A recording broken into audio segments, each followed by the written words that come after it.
Thanks for joining me this morning, Coach. We're down to the 4 teams. You think we have the best 4 teams in the left in college football in the playoffs?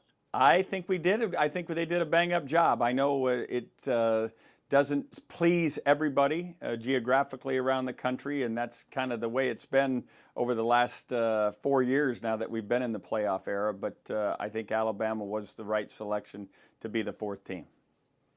Does one of these teams maybe surprise you more than the other that they're actually in the playoffs? I think Georgia. I think the fact that Kirby Smart, in only his 2nd year at the University of Georgia, getting to this point, I think is ahead of schedule. The other teams, I think, are the usual suspects, if you will. Alabama has now been 4 for 4 in the 4 years of the playoff. Clemson's 3 of 4, and this is the 2nd trip for Oklahoma. But for Georgia, getting there in just year 2 of the Kirby Smart era, I think is pretty astounding. I'm based here in Atlanta, Coach, and you think Kirby Smart's kind of doing it the right way? He's not really building. You see some teams building for 1 year. It looks like he's trying to build a program for the long haul. Well, if you're paying attention to college football right now, you're noticing that a lot of guys who have worked for Nick Saban are getting these opportunities, because if you study at all what Nick Saban has done at Alabama, and you can try to figure out how to implement the quote-unquote process at your particular institution, I think good things can happen. You see Lane Kiffin won Conference USA there at Florida Atlantic.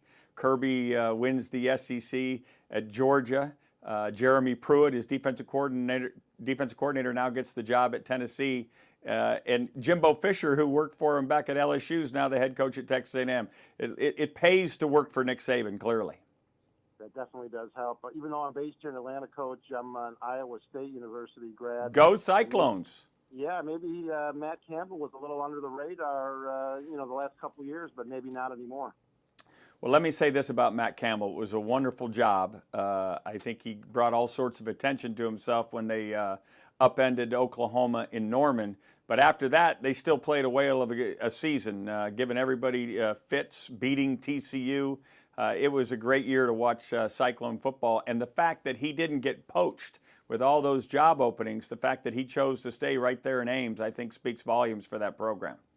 Yeah, he seems to like it in Ames, and he's building maybe something for the coming years as well. Exactly. The AFCA Awards Show coming up in Charlotte. Right.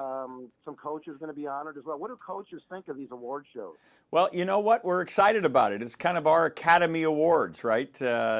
We had this program a year ago in Nashville, and it was really well received. It was televised. This year, you can see it on air live at USA Today Sports Facebook page, and it's at 8 p.m. Eastern on January 9th. It's the day after the national championship.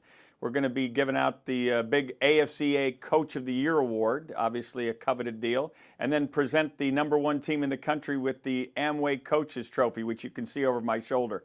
It's going to be a lot of fun. All the big names are there, both the current coaches and the national championship coach, but also some guys who wore the whistles and have had great careers in the past. It's always fun to kind of hang out. And the cool thing about this deal is you can go to CameoWithTheCoaches.com, Cameo with the Coaches, all one word, and you can enter a contest and win a trip for 2 to come and be a part of the evening, meet all these coaches, and actually be on the show with me and Bonnie Bernstein, who are going to co-host the show and hopefully have some fun. Looking forward to it, Coach. Thanks so much. Enjoy you on when I'm driving around on Sirius Radio, and keep up the good work. Well, I apologize for the show, Pony, in advance, but appreciate you tuning in. Hopefully you'll tune in on this program on the 9th. Yep, we invite everyone to tune in. Thanks. Thanks so much. See you now.